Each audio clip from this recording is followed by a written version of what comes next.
नमस्कार मंडळी, मी प्रथमेश आणि मी करतो मित्रांनो वर्मी कंपोस्टिंगचा बिझनेस. तर आता तुम्हाला सर्वात मोठा प्रश्न पडला असेल की हे वर्मी कंपोस्टिंग खत जे आहे ते किती दिवसामध्ये टोटल तयार होते. मित्रांनो, जर तुम्ही प्लास्टिकच्या बेडमध्ये जर खत तयार करत असणार तर तुम्हाला 2 ते 3 महिने जे आहे ते खत तयार करण्यासाठी जे आहे ते लागू शकतात. डिपेंड करते की तुमच्या बेडमध्ये किती जास्त गांडूळ तुम्ही टाकलेले आहे.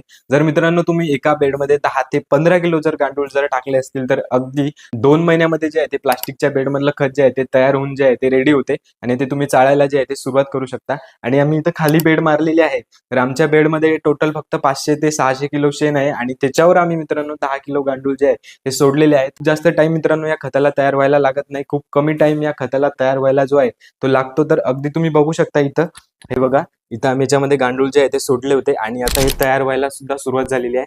फक्त मित्रांनो याचा रिझल्ट जो आहे तो आम्हाला 20 ते 25 दिवसामध्ये जे आहे ते पूर्ण भेटलेला आहे. आणि एक लेअरनी जे आहे ते हे गांडूळ खत जे आहे ते काढायला येते आणि ते चाळावं लागते मित्रांनो गांडूळ साईडला करून.